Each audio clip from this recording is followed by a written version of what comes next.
Alright, sir. Good afternoon, sir. So, we're here to just do an interview for you for the change of command. Can you just tell us your full name, your billet, and your hometown right now? Okay. Major General Ronald L. Bailey, Commanding General 1st Marine Division. Hometown is St. Augustine, Florida. Alright, sir. So, first question, sir. What was your initial reaction when you found out you're going to be the Commanding General for 1st Marine Division, sir? Well, the first reaction, one of excitement. Two, I truly felt it was an honor to have the opportunity to lead a division, an infantry division. Was not something that I had planned for. I'm not sure anyone plans for being a division commander, but when it happens, you're just overly joyed, extremely excited, and truly honored to have the opportunity to lead Marines and sailors and lead Marines and sailors in a combat division, particularly one like the 1st Marine Division.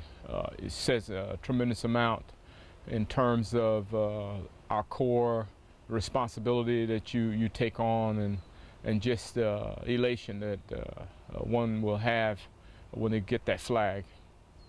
Right, sir. Previously you served with 2-4 when they're part of 3rd Marine Division. Now they're part of 5th Marines, and also you commanded 2nd Marines, who cleared the way for 1st Marine Division over in Iraq, the invasion of Iraq. How do you feel about having such close ties with the Blue Diamond and now being able to add to the history of the Blue Diamond? Let me say, I'm not sure we cleared the way for 1st Marine Division, but we just happened to be there, got to a position before 1st Marine Division passed through us. But to have the opportunity to serve my first tour in the infantry and 2-4, and now 2-4 is a part of the 1st Marine Division, makes me smile.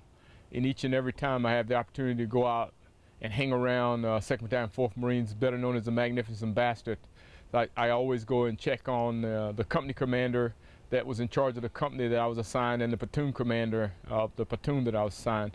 This corps is about legacy, and so, you know, 5th Marines, 2nd Battalion 4th Marines, all part of our heritage and legacy as a corps. And the Marines today, Marines and sailors that are manning the units, are as proud as those who've gone before them. So there's a lot of heritage, legacy, pride, and history in terms of the Corps being the successful organization that it is because of those great units. So for me, it was pride. It was about that affiliation, that association, and relationship that one would have with units in its organization. Right, sir.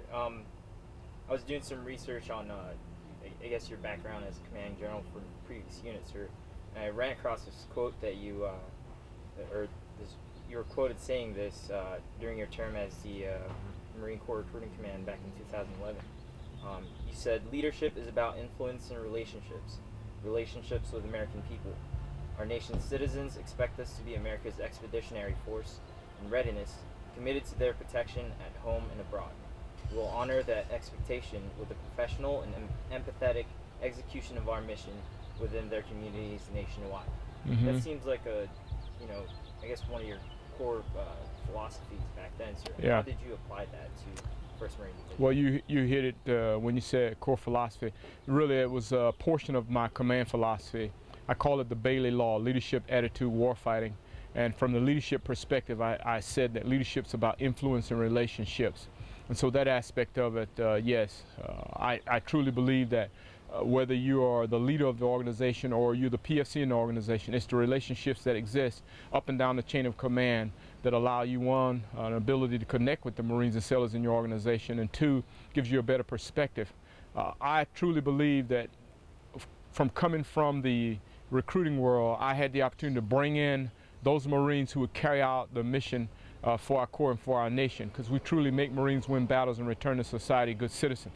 So while at MCRD, San Diego, I was bringing in those Marines. Here at Camp Pendleton, 1st Marine Division, I'm training those Marines to carry out that warfighting mission, and truly an honor to have the opportunity to not only carry out that mission, but prepare them for any contingency or requirement or challenge that they may encounter while doing what they need to do in the 1st Marine Division.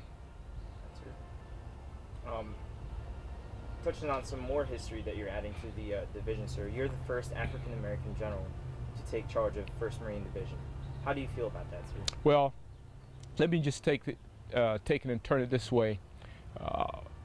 I'm proud of the fact that I'm a Marine who carried out probably some dreams of some Mumford Point Marines. The Mumford Point Marines were first Marines who at least individuals who stepped forward and said, hey, I want to be a part of an elite force. I want to be a United States Marine. And so to be able to be a part of that legacy means more to me, in that their work was not in vain, and the things that they went through to show that they could serve in this Corps, very important. So I carry out that legacy and tradition of the Mumford Point Marines. But I look at it from a perspective of it's truly an honor. My family was a very patriotic family, and all my brothers, with the exception of one, 3 Marines and one sailor. So it was going to happen. It just so happened I'm the lucky one that it happened to. Very proud of that fact. I understand the example and role model I may be for others, and that means more to me also than anything else. That anybody who sees me see an opportunity, a chance that they too can be a division commander or be a successful Marine Corps officer. So that's the part of it that means a lot to me, more than anything. But most importantly, taking care of those who are assigned to the 1st Marine Division and who are part of Blue Diamond is the most important thing, and that they are trained and ready and prepared to take on the assignments that thrust upon them. Right, sir. Let's talk a little bit about the exercise that you've conducted as a commanding general of 1st Marine Division. Can you tell us a few of the exercises that you've led the division in? Well, let me start off by saying we were involved in a whole series of exercises, but there were 2 major division exercises that I planned out, and it was because of the op-tempo and the things that we're doing in the 1st Marine Division. There are 25,000 Marines and sailors who are all over the world. So I realized that we just can't plan a division exercise every month, but we could move towards a goal, and that goal was to have 2 major division size operations.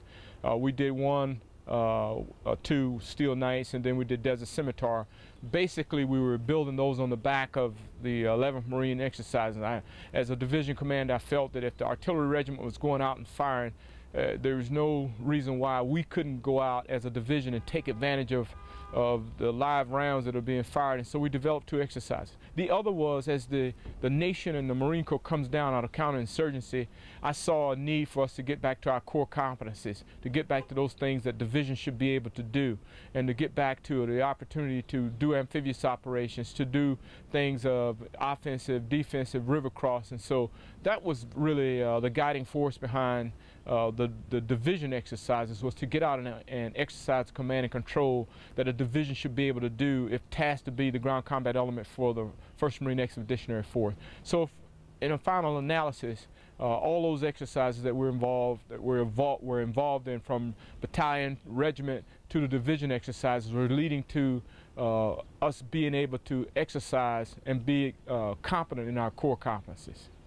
All right, sir. And during those exercises that you mentioned, sir, how did your Marines perform, sir? They performed magnificently. Even with the lack of experience that many of the Marines started off with in amphibious operations, when we had the opportunity to do as much as we were able to do from an amphibious perspective, I was very pleased with what the regiments were able to accomplish and what the battalions were able to accomplish. We also put the largest combined arms exercise together probably in the last 15-20 years, with an amphibious landing here on Camp Pendleton, and then doing a combined arm exercise over in 29 Palms. So that in itself was something that I think that the regimental commanders and battalion commanders are very proud of, and the Marines and sailors did a very good job of. And there were a lot of firsts. You know, we took the expeditionary field kitchen out, just a whole range of different things that we were able to do, and I see that as really the foundation for the division getting back to going into the field and doing those things it should do in terms of command and control and prosecuting a combat operation if required. That's right. What were the unique challenges that you faced as the commanding general of 1st Marine Division? Well, the unique challenges, I won't say unique, but large scale, the large size of the division. Divisions, as I said earlier, 25,000 Marines. They're all over the world. And so I think any challenge for a commander is, one, keeping good situational awareness, being in tune with your organization. And I think that's very important, that when you are in sync, you're in tune, that you understand the challenges that your commanders face, you understand the challenges that the Marines and sailors face.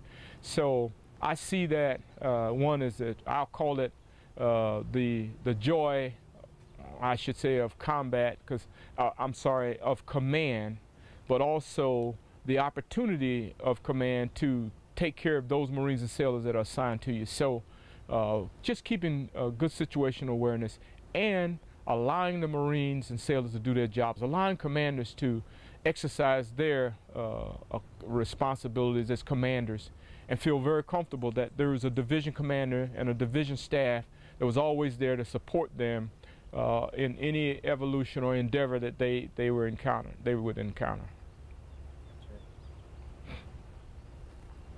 All right. In your opinion, sir, what personal qualities was necessary for you to lead the division, sir? Well, I think when you start talking about personal qualities, I think the commander should be a good role model. I mean, what's important is that, one, you're a good role model and you set a good example. And then close to that, it's taking care of the Marines and sailors. For me, taking care of the Marines and sailors of the 1st Division was absolutely foremost in my mind. But the most important thing, in my opinion, is that the Marines and sailors are trained for their combat mission. And I say this again, Marines and sailors are trained for their combat mission, because I don't want any Marine or sailor out of 1st Division to go somewhere and be challenged by an enemy or a situation that they were not prepared for. And that's what I see my role is one, making sure that those Marines and sailors who go out in harm's way or out on a MU or unit deployment or OEF, that they are trained and ready to perform their combat mission. Right, sir. What do you think is the most important lesson that you learned as the commanding general here, sir? Important lesson. Most important lesson I've probably learned is that never underestimate the Marines and sailors. They, time and year after year, can deliver. I won't even call it a lesson. They talk about the greatest generation. This generation is an awesome generation. They're absolutely awesome in terms of what we've asked them to do. Deployment after deployment, time after time, going into harm's way, dealing with things no other military has dealt with on a large scale. And that's IEDs. And in terms of, you heard about the invisible enemy in Vietnam, that you really couldn't recognize who's your enemy.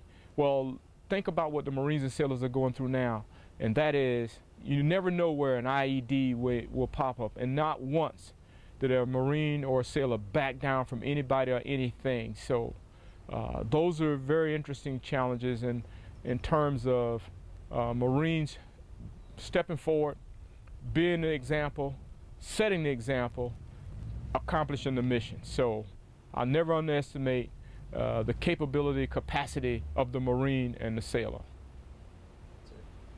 I'm going to interrupt just for a second. You know, when I think about leadership, a leader who took care of his Marines, prepared them for their mission, and backed them up 100% of the time, no matter what the challenge or charge. That's what I like to be remembered as. I love the competitive nature of the Marines and sailors. I just think that adds to the warfighting spirit of our Corps as the reason we're successful. So there's nothing wrong with competition. And as Marines, you know, we consider ourselves to be elite. We consider ourselves to be the best. And so each and every day I walked into that building, I looked up that wall and I saw the 64 commanding generals that commanded the Blue Diamond Division. I want to be the leader that I held my own. I held up the same standards that they held up, and I pass over a division that's ready to perform its mission no matter what the challenge or charge. Is there anything you would want to say, you know, to General Nicholson once he takes over, sir? Any kind of advice, or is there anything you want to say about him? General Nicholson don't need any advice. I spent the 2 years as a commanding officer, light armored reconnaissance battalion. General Nicholson was the executive officer, so we know each other like a book. So I know the quality and character of the man. He doesn't need any advice. He's an awesome commanding general, will be, and an awesome individual and officer. And General Nicholson and Debbie Nicholson are going to move the division to its next level. I mean, I'm just excited about what's in store for the division, because Major General Larry Nicholson's taking the flag, and I know he'll hold those standards very high, and he'll be a super Blue Diamond commanding general. Do you have any, final words of encouragement or anything like that for the Marines of 1st Marine Division, sir? Well, it's truly been an honor to have the opportunity to serve for 2 years. I've enjoyed every moment and minute, from jumping out of a plane with the recon guys, or from running from the beach on a 10-mile run, or being in the field operation, you name it. It's just been a joy. And what's most impressive of all is to see the professionalism of the Marines and sailors, who day in and day out never back down, and who always were ready. That's what I have. Right, sir. Is there anything else you'd like to add, sir? Semper Fi to all Marines and sailors of the Blue Diamond Division, and for those who have assisted us, because there are a lot of what I call it theater security in the community, in that we have these various organizations like the 1st Marine Division Association, the Muffer Point, Pacific Marine, USAA, have come in every quarter and recognize our Marines with various awards. I also thank the sister cities and families or churches that have backed up our Marines and sailors and their units throughout the time I've been here. Just unbelievable in terms of support and the things that they do to help our Marines accomplish the mission. So I want to say thank you to all those organizations. Awesome, sir. Thank you very much for It's a spending pleasure. some time with us.